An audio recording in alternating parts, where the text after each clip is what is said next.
Every rose has its thorn. I'm so good at singing that I decided to open with it.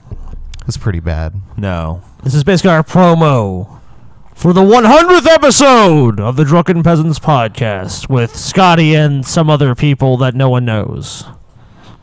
Zen and DJ? Yeah. You know, promo rhymes with homo, and I'm trying to think of a way to make that funny without offending people. But, oh well. Is that even possible? No.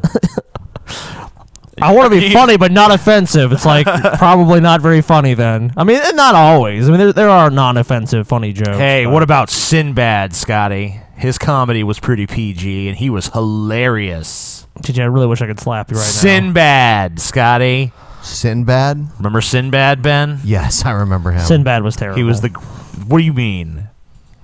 Easily the greatest comedian of all time. What's your favorite Sinbad bit, TJ?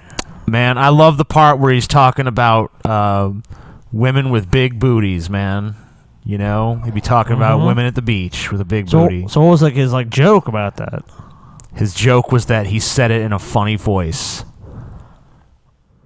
I see. And that's what was funny about that? Oh, yeah. So I laugh even thinking back on it. So there's a pretty crazy story in the news today, TJ. If you guys have been living under a rock, there was a plane that left Barcelona, Spain, that was headed for Dusseldorf, Germany, and the plane crashed in, I believe, the south of France into the, or maybe it was, yeah, I think it was France, or it could have been Switzerland, but it crashed into the Alps, and no one really knew why, but it seems today the reason has come out that the co-pilot intentionally crashed the plane. Well, and yesterday TJ was like, look, planes are crashing already. Yeah, planes crashing left and right. Yep. So, TJ, as someone who is making a transatlantic flight in the near future, how does this make you feel? Knowing the pilot can just be like, you know what? Fuck it. You know, it's pretty funny the way it happened because the pilot went off to take a piss. He's like, I'm gonna take... Well, presumably. He could have just been, like, stretching his legs, whatever. Who knows? He went to take a piss. It's funnier. You think... Okay, he went to take a piss. He's like, I'm going to take a train, you little man. Co-pilot, you got it. And then, you know, co-pilot locks the door and starts fucking taking the plane down. Brrr, you know? And the funny thing is that the reason the cockpit doors are impossible to fucking open is because it's supposed to keep terrorists out. Yeah, it is kind of ironic, isn't it? So it's ironic that that very feature that we're like, this keeps us safe from the terrorists, pretty much doomed that flight. And I was reading there's a code that could let you back in potentially, but the pilot on the inside, whoever's inside at the cockpit, can override that code. So it's like, why not take that fail-safe out? It's like, well, then terrorists could get in if the pilot, they put a gun to his head. Terrorists! Why is there someone co-piloting a plane with that many people who's unstable enough to fly it into a mountain intentionally?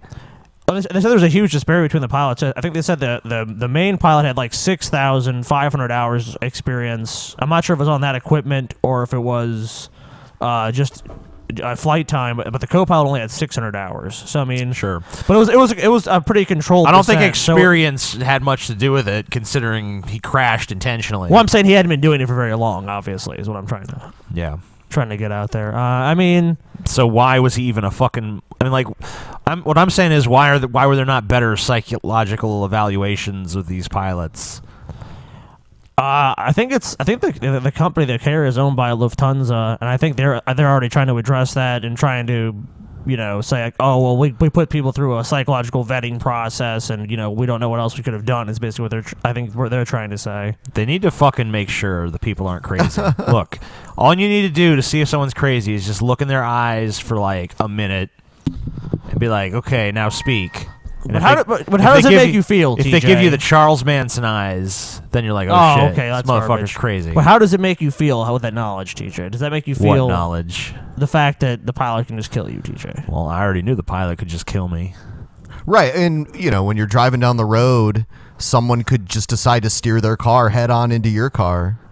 Yeah. Or they could have a heart That's attack true. or you know, a diabetic episode. Or your house could just fall into a fucking sinkhole. But the difference is that people have more of a fear of being so high in the air, and they basically just like 35,000 feet up. It doesn't and matter. then going down. Well, I mean, it does psychologically. You can't 30. say... I mean, it doesn't matter if it, you know, I mean, it It's wouldn't going to be a matter. lot more harsh of an impact. A car going 50 miles per hour versus a plane going like Well, 500 miles per hour. I'm saying like the height that you're in an airplane. I mean, even if you were a quarter of that height, it wouldn't make a difference. Very true. Really. Like if you just like fell off a skyscraper. Well, I mean, yeah, or like something. you're gonna hit terminal velocity at some point. You're not gonna go be like really be going any faster Yeah. just falling. But what happened with that wasn't like that. It was basically a controlled descent into a mountain. You know, the guy was just going he was going very slowly, methodically, and just. I'd have crashed. to say, even though it happened, that's like one of the furthest fears that I have from being on an airplane is that the pilot is going to crash it into a mountain. I'm about equally as afraid of terrorists hijacking the plane and running it into a building. So you'd be more afraid of the flight just something malfunctioning and crash. That's way more plausible than. Oh yeah, for sure it is. But I'm just trying to fuck with TJ here, so you have to build it up even worse than it really is. Like it's kind of crazy that happened. Those videos came in. There's one that's like 4 minutes. You want to look at that? Nah. I think No, we've already talked We've already about talked about it now. Okay. Anyway, Let's talk about the show. 100th show is coming 100th up. episode. 100th show tomorrow. We've got Paul's Ego. The ego of Paul. We've got Cult of Dusty. The Dusty of a Cold. We've got the Bible Reloaded. Bible Reloaded. Hugo and the other guy. Hugo and other guy. Jugo. Or is it Jake and other guy? I can't remember. We've also... They are exactly alike, so I mean, no offense to them, but... They're Jesuit clones of one another. It's exactly. true. And then we've got... Actually, we don't have anyone else. But I wrote other people. They just haven't responded. Respond now or kill you! I take that back. Daniel responded, but he was like, I'll be at a con, so... Oh. Fuck Son you of and a your con, son of a bitch having a life. How dare Fuck he? you, Repsion, and your stupid How dare you con have a shit. social life and things to do, you pile of shit. Everyone needs to tweet at Repsion, fuck your con, bitch. Oh, really? Fuck Yeah. yo con, bitch. Fuck yo con, bitch. Fuck yo con, bitch. Fuck yo con, bitch. He's not even at a real con. He just doesn't want to talk to you, TJ. Yeah, he's just like at RepCon. I'm at which consists of him masturbating in his bathroom. I'm at a fucking, like, he just looks around the room like, I'm at DESCON. DESCON? He looks Yeah. his reflection in the eye and cries as he does it.